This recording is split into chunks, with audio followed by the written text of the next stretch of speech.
Rasmus Okafor had not mopped a floor in 31 years. Not since his uncle's small grocery in Rotterdam, where he worked weekends as a teenager and got paid in leftover bread and a little cash. He had almost forgotten what it felt like. The weight of the bucket, the smell of the industrial cleaner, the way your lower back starts complaining around the third hour. He remembered quickly. If you believe in kindness and second chances, please like, comment, share, and subscribe to Kindness Corner. The company was called Farpoint Logistics, a distribution hub outside a mid-sized city in the Midwest, the kind of place that ships other people's products and rarely gets mentioned in business magazines. Rasmus had been its CEO for 11 years. He had grown it from 40 employees to nearly 400. He wore good suits and flew business class and gave careful speeches at annual reviews. He was not a cruel man, but he was removed from the floor, from the actual daily friction of the work, in ways he had stopped noticing. What pushed him to do this was a number rather than a feeling. In the past 18 months, Farpoint had lost 63 trainees before their 90-day mark. 63 people who had come in, trained, and quietly disappeared. Exit interviews said things like cultural fit and different expectations, which told him almost nothing. His operations manager said the floor supervisors were under pressure. His HR director said onboarding needed restructuring. Everyone had a theory. No one had an answer that felt true. So Rasmus Okafor, 54 years old, gray at the temples, called in a favor from his facilities manager. For 1 week, he would work as a contract janitor in his own building. Different badge, worn work clothes. The name tag said Ray. The first day, he arrived before sunrise on a Tuesday, October. The parking lot was half frozen, and the fluorescent lights in the loading bay gave everything a flat, greenish color. Nobody looked at him. The floor supervisors, who would have greeted him by name in the elevator 2 floors up, walked past him without a glance. He mopped the hallway outside the break room and listened to a senior coordinator loudly tell a new hire that if she couldn't keep up with the scan rate, she'd be replaced by Friday. The new hire, a young woman who couldn't have been more than 23, nodded and said nothing. She went back to her station. Rasmus kept mopping. Her name, he learned over the next few days, was Priya Mehta. She had started 3 weeks before, working the afternoon intake shift. She was quieter than most of the other trainees.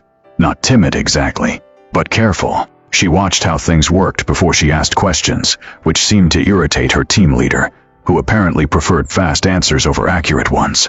On Wednesday, Rasmus was cleaning near the back stairwell during the afternoon break. He had skipped lunch. There was no break room assigned to contract maintenance staff, technically, and he hadn't thought to ask about it.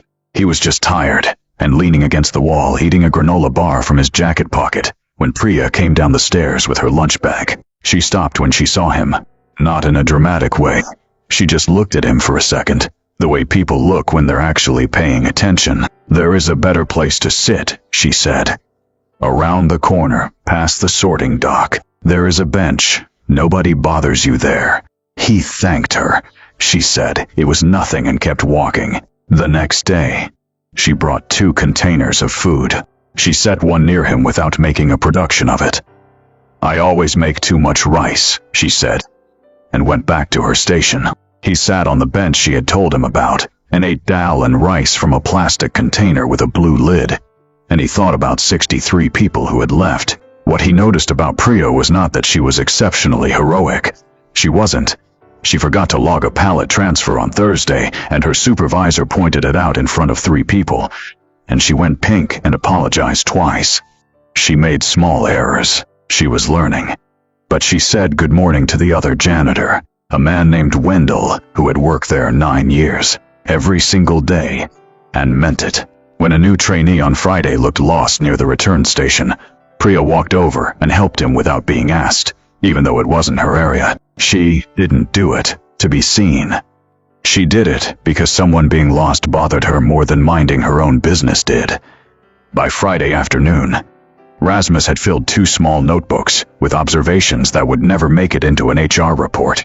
A floor manager who scheduled breaks at punishing times. A culture where asking questions was treated as weakness. A break room that hadn't been updated since 2009. 100 small discouragements that, stacked together, felt like a wall.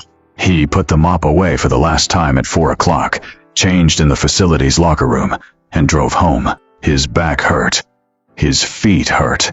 He felt something he hadn't felt in a long time, which was simply that he had been wrong. Not about one big thing, but about the small ones he had trusted other people to manage and hadn't checked himself. He didn't call Priya into his office the following week. He didn't make a gesture or write her a letter.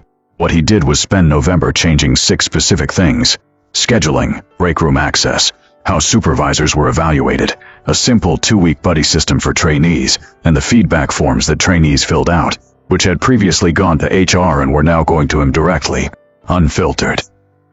If this story touched your heart, please leave a like and share it with someone who still believes kindness matters. The 63rd trainee had been named Marco.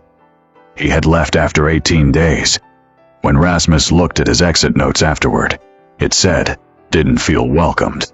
3 words that had cost the company a person. Comment: kindness still exists. If you believe even one good act can change someone's life. Priya Mehta still works at Farpoint. She doesn't know what happened that week. She probably never will. She thinks of herself as someone who just brought too much rice one day and offered it to a tired man in the hallway. But that is the thing about ordinary kindness. The person doing it usually doesn't realize they were the only one. They don't know they were being counted. Rasmus does.